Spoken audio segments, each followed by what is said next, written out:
యాక్చువల్గా అయితే కొంత మరి ముఖ్యమంత్రి గారు ఎందుకు ఇవాళనే పెట్టుకున్నారో తెలియదు కానీ యాక్చువల్గా ఇవాళ ఈ ప్రోగ్రామ్ని వాయిదా వేయాలి. మంత్రుల ప్రమాణ స్వీకారం కార్యక్రమాన్ని వాయిదా వేసుకోవాలి. ఎందుకంటే తోటి సహచరుడు, తోటి ఎమ్మెల్యే, జూబ్లీహిల్స్ ఎమ్మెల్యే, ఆయన ఏ పార్టీ అయినా కావచ్చు, మాగంటి గోపీనాథ్ గారు కన్నుమూసిన సందర్భంగా ఒక సంతాప దినం లెక్కనో లేకపోతే కొంత విషాదం ఉన్నటువంటి వ్యవహారం ఇది. ఈ సందర్భంలో ఇప్పుడు మంత్రుల ప్రమాణ స్వీకారం అనేది అది కరెక్ట్ కాదు. మరి ముఖ్యమంత్రి గారు ఏం ఆలోచిస్తున్నారు, లేకపోతే కొత్తగా మంత్రులు అయిదాం అనుకున్నటువంటి వాళ్ళు ఇక ఏదో ఒకటి మంచి రోజు చెడ్డ రోజు ప్రమాణ స్వీకారం చేసేయాలి ముందు. ఎందుకంటే తెల్లారి వరకే మళ్ళీ ఏమైనా పేర్లు మారిపోయి మళ్ళీ లిస్ట్ అడిట మారేటువంటి అవకాశం ఉంటుంది అన్నటువంటి భయంలో వాళ్ళు ఉన్నారా లేకపోతే ఏందో తెలియదు. కానీ ఇవాళ పెట్టుకునేది లేకుండా బేసిక్గా నిన్ననే కన్ఫర్మ్ అయింది, నిన్ననే అదైపోయింది. కానీ తెల్లవారేసరికి ఇది ఉన్నది కాబట్టి ఉదయం నుంచి అయినా ఇప్పటికి ఒక ప్రకటన వస్తుందేమో అని చెప్పేసి ఆశించారు, చాలామంది వెయిట్ చేశారు. ఇవాళ ఒక ఎమ్మెల్యే కన్నుమూసిన సందర్భంగా ఇవాళ కొంత ఈ కార్యక్రమం పెట్టుకోకుండా అది పెడితే అటువైపు పోవడమో లేకపోతే ఆ కుటుంబ సభ్యులను పరామర్శించడమో, ప్రభుత్వం తరఫున వాళ్ళకు కొంత అండగా నిలవడమో ఇలాంటివి చేస్తే బాగుంటుండే. కానీ అవేవి చేయలేదు. మరి ముఖ్యమంత్రి గారు ఈ ప్రమాణ స్వీకార కార్యక్రమం చేస్తున్నట్టు ఒకవైపు ఏమో భౌతిక కాయం ఉన్నది, ఒకవైపు ఏమో ఇక్కడ ప్రమాణ స్వీకార మహోత్సవం ఉన్నది. మరి ఒక డిఫరెంట్ వాతావరణం ఉంది రాష్ట్రంలో. అయితే ఎవరెవరు మంత్రులుగా ప్రమాణ స్వీకారం చేయబోతున్నారు అనేటువంటి చర్చ వస్తే ఇవాళ మొత్తానికి 3 మంత్రులు చేస్తున్నారు. అయితే మొత్తం 6 సీట్లు, 6 పోస్టులు ఖాళీగా ఉన్నాయి. 6 మంత్రులుగా ప్రమాణం చేయొచ్చు. 6 పోస్టులు ఖాళీగా ఉన్నాయి, 6 బెర్తులు ఖాళీగా ఉన్నాయి. కానీ 3 మాత్రమే ఫైనల్ చేసింది. ఈ 3 ఎవరెవరు అనేది మాత్రము తెల్లారిందాక కొంత కన్ఫ్యూజన్నే ఉన్నది. అయితే కొంత ఈ 3 ఉన్నటువంటి పేర్లల్లో ఒకటి V6 న్యూస్ ఛానల్ ఏదైతే ఉందో అండ్ వెలుగు పేపర్ ఓనర్ ఎవరైతే ఉన్నారో ఈయన వివేక్ ఉన్నాడు కదా, వివేక్ ఒకటి మాల సామాజిక వర్గానికి సంబంధించినటువంటి వివేక్ ఇవాళ మంత్రిగా ప్రమాణ స్వీకారం చేయబోతా ఉన్నారు. దాంతోపాటు మక్తల్ ఎమ్మెల్యే వాకిటి శ్రీహరి కూడా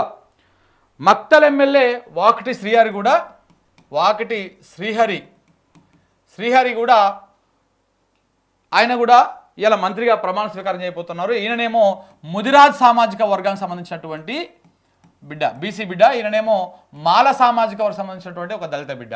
సో ఇట్లా వీళ్ళిద్దరూ ప్రమాణ స్వీకారం చేస్తున్నందుకు వీళ్ళ పేర్లు అయితే కన్ఫర్మ్ అయిపోయినాయి. వీళ్ళిద్దరి పేర్లు కన్ఫర్మ్ అయిపోయాయి. అయితే మాదిగ సామాజిక వర్గానికి సంబంధించినటువంటి పేర్లల్లా 2 పేర్లు వచ్చినాయి. ఒకటి కవ్వంపల్లి సత్యనారాయణ,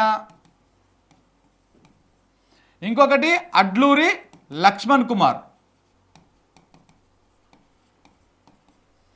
అయితే ఇద్దరిలో ఎవరన్నా ఒకరు ప్రమాణ స్వీకారం చేసేటువంటి అవకాశం ఉంది అని చెప్పేసి రాత్రి దాకా చర్చలు వచ్చినాయి. పొద్దుగాల కూడా ఈ పేర్లలో ఎవరు అనేది మాత్రం ఇంకా క్లారిటీ రాలేదు. అయితే ఇప్పుడు ప్రధానంగా కవ్వంపల్లి సత్యనారాయణ రేసుల నుంచి వెళ్ళిపోయిండు, అడ్లూరి లక్ష్మణ్ కుమారు ఈయన ఫైనల్ అయ్యిండు అని చెప్పేసి ఇప్పుడు వార్తలు వస్తూ ఉన్నాయి. మరి ఈ 3 ఎవరు అంటే కన్ఫామ్గా V6 వెలుగు పేపరు ఓనరు వివేకు, పెద్దపల్లి వివేకు, ఆయన మన ఇక్కడ చెన్నూరు నుంచి ఎమ్మెల్యే గెలిచిండు. ఈయన మంత్రిగా ప్రమాణ స్వీకారం చేయబోతా ఉన్నారు. మక్తల్ ఎమ్మెల్యే వాకిటి శ్రీహరి కూడా ముదిరాజ్ సామాజిక వర్గం నుంచి ఆయన ప్రమాణ స్వీకారం చేయబోతా ఉన్నారు. దాంతోపాటు అడ్లూరి లక్ష్మణ్ కుమార్ ఇప్పుడు ఫైనల్ అవుతా ఉన్నది. అడ్లూరి లక్ష్మణ్ కుమార్ కూడా మాదిగ సామాజిక వర్గం బిడ్డ కాబట్టి ఈ దళిత బిడ్డ, ఈయన కూడా మంత్రిగా ప్రమాణ స్వీకారం చేయబోతా ఉన్నారు. అయితే ఈ 3 చేయబోతా ఉన్నారు. ఈ 3ని 12 గంటల 19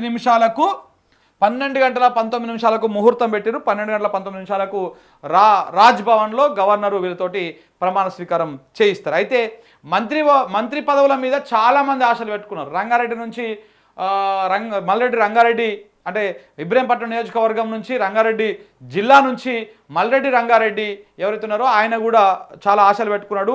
నాకు కూడా మంత్రి పదవి ఇవ్వాలి, మా జిల్లాలో ఎవరు లేరు కాబట్టి నాకు ఇవ్వాల్సిందే అని చెప్పేసి ఆయన కూడా ఆశ పెట్టుకున్నాడు. ఇక నల్గొండ జిల్లా నుంచి ఇప్పటికే 2 మంత్రులు ఉన్నారు, ఉత్తమ్ కుమార్ రెడ్డి, దాంతోపాటు కోమటిరెడ్డి వెంకటరెడ్డి.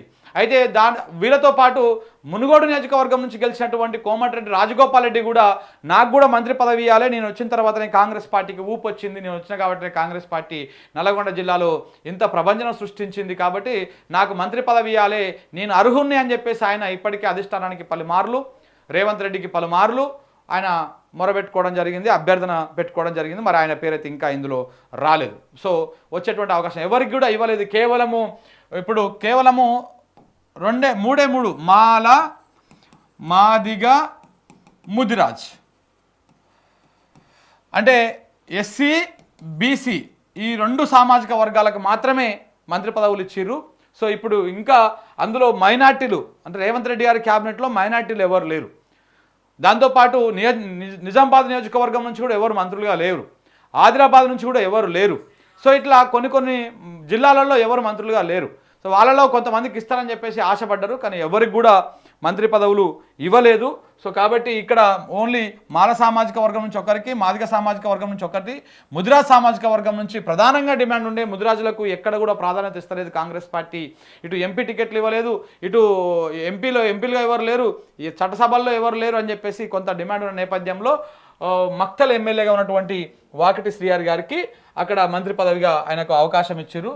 సో కానీ ఇప్పటికీ చాలా ఆశలు పెట్టుకున్నటువంటి చాలామంది కూడా నీరు గారినట్టు చెప్పొచ్చు.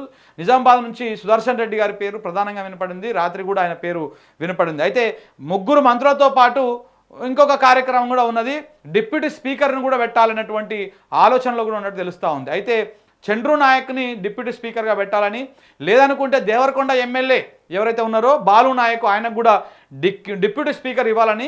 అయితే బాలు నాయక్ గారు కానీ లేకపోతే చంద్రు నాయక్ కానీ వీళ్ళిద్దరిలో ఎవరికో ఒకరికి డిప్యూటీ స్పీకర్ ఇచ్చేటువంటి అవకాశం కనపడుతుంది. ఎందుకంటే ఇక్కడ మంత్రులుగా ఎస్సీ సామాజిక వర్గం సంబంధించినటువంటి మాలా, మాదిగ 2 బలమైనటువంటి కులాలు వచ్చినాయి.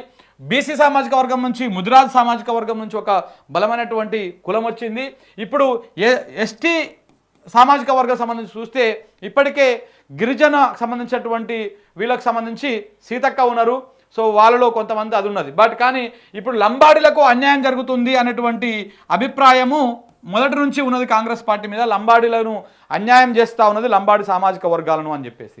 సో కాబట్టి లంబాడీ సామాజిక వర్గాలను శాంతిపరచడం కోసము ఇప్పుడు ఎవరికొకరికి డిప్యూటీ స్పీకర్ పదవి ఇచ్చేటువంటి అవకాశాలు అయితే కనపడతా ఉన్నాయి. మరి డిప్యూటీ స్పీకర్ తోటి వాళ్ళు సాటిస్ఫై అవుతారా కారా అనేది మాత్రము చూడాల్సి ఉంది. డిప్యూటీ స్పీకర్ అనేది లేకపోతే స్పీకర్ అనేది కేవలం అలంకరణ ప్రాయమే తప్ప దాంట్లో పెద్దగా వచ్చేటువంటిది ఏమి ఉండదనేటువంటి అభిప్రాయం రాజకీయాల్లో ఉంటుంది.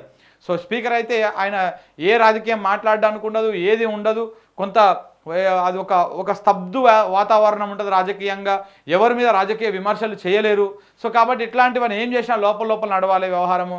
దాంతోపాటు ఎక్కువ నియోజకవర్గానికి నిధులు కూడా వచ్చేటువంటి అవకాశాలు కొంత అంత డైరెక్ట్గా ఉండేటువంటి అవకాశం ఉండదు. కాబట్టి కొంత ఈ స్పీకర్ పదవిని, మరి డిప్యూటీ స్పీకర్ పదవిని లంబాడి సామాజిక వర్గమైనటువంటి ఈ బాలు నాయక్ గారు కానీ లేదనుకుంటే ఇటు చంద్రు నాయక్ కానీ ఎవరైనా తీసుకుంటారా తీసుకోరా ఏంటి అనేది మాత్రం ఇంకా చూడాల్సినటువంటి అవసరం ఉంది. ఏదేమైనా ఇవాళ మంత్రుల ప్రమాణ స్వీకార కార్యక్రమం అయితే పూర్తి కావస్తూ ఉంది. ఇక మొత్తానికైతే ఎప్పటి నుంచో ఏమంటారు చూస్తే పాట ఉంటుంది కదా, ఎన్నాళ్ళు వేచిన హృదయం అని చెప్పేసి, అట్లా దాదాపు సంవత్సరం 8 నెలల కాలం నుంచి ఇక రేపు ఎల్లుండి అంటున్నారు. మరి ఇందులో ఇక్కడ ఇంకా పెద్ద క్వశ్చన్ మార్క్ ఏదంటే, పోనీ ఈ ముగ్గురిట్లలో ఎవరికైనా సరే హోంశాఖ వచ్చేటువంటి అవకాశం ఉందా? హోంశాఖ వచ్చేటువంటి అవకాశం ఉందా? నాకైతే ఈ ముగ్గురిట్లలో ఎవరికి కూడా హోంశాఖ ఇస్తాడన్నటువంటి నమ్మకం అయితే లేదు.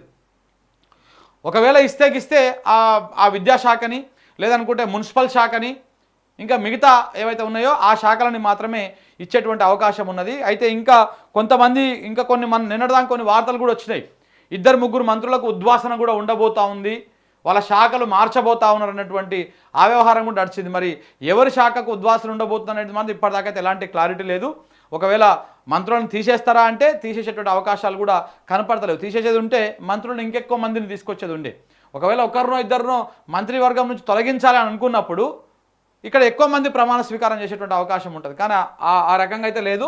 మొత్తం 6 ప్రమాణ స్వీకారం చేసే అవకాశం ఉన్నా కేవలం 3తోనే చేపిస్తూ ఉన్నారు. మరి మిగతా 3 చేస్తారా లేకపోతే ఇలా అసంపూర్తమైనటువంటి క్యాబినెట్టే మొత్తం ఈ 5 సంవత్సరాలు పరిపాలన చేస్తానని తెలియదు. అయితే ఇప్పుడు హోంశాఖ మంత్రి ఎవరికి ఇస్తారు, ఎవరికి ఇవ్వకుండా రేవంత్ రెడ్డి దగ్గరనే పెట్టుకుంటాడా అంటే రేవంత్ రెడ్డి దగ్గరనే పెట్టుకుంటాడనేటువంటి వాదనే బలంగా వినపడతా ఉంది. ఎందుకంటే ఇక్కడ హోంశాఖని ఎవరికి ఇస్తారు, ఇప్పుడు వివేక్ గారికి ఇస్తే అంత వివేక్ గారు అంత ఆషామాష వ్యవహారం. ఎందుకంటే ఆయన చేతిలో ఒక టీవీ ఉంది, ఒక ఛానల్ ఉంది, ఒక పేపర్ ఉన్నది, ఒక బలమైనటువంటి సామాజిక వర్గం, సంపన్నుడు. సో కాబట్టి కొంత వివేక్ ఇచ్చేటువంటి అవకాశాలు తక్కువగా ఉన్నాయి హోంశాఖని. ఆయనకేమైనా ఒకరు ఇస్తే విద్యాశాఖ కానీ లేకపోతే మిగతా కార్మిక శాఖనో లేకపోతే అట్లాంటివి ఏదన్నా పెద్దగా ప్రాధాన్యత ఉన్నటువంటి శాఖ ఇచ్చేటువంటి అవకాశం లేదు అనేది మాత్రం అర్థమవుతుంది. ఒకవేళ వాకిడి శ్రీహరికి ఇస్తే ఏమన్నా బీసీ సంబంధించినటువంటి శాఖలు ఏమైనా ఇస్తారా, మరి ఏం చేస్తారని తెలియదు. ఆయనకు కూడా హోంశాఖ ఇచ్చేటువంటి అవకాశం అయితే కనపడతలేదు. అడ్లూరి లక్ష్మణ్ కుమార్కి ఒకవేళ హోంశాఖ ఇస్తారా, మరి హోంశాఖ ఇచ్చి ఒక దళితుడికి మేము హోంశాఖ ఇచ్చినాము, హోంమంత్రిని చేసినాం అన్నటువంటి వ్యవహారం ఏమైనా నడుస్తుందా ఏంటి అనేది మాత్రం చూడాలి. సో ఏది ఏమైనా నాకు ఈ మొత్తం వ్యవహారంలో హోంమంత్రిని ఎవరిని చేస్తారు అనేది మాత్రం కొంత క్వశ్చన్ మార్క్గానే ఉన్నది. చేస్తారా చేయరా, మొత్తం ఆయన దగ్గరనే ఆ శాఖ ఉంటుంది అనేది కూడా కొంత క్లారిటీ రావాల్సినటువంటి అవసరం కూడా ఉన్నది మిత్రులారా.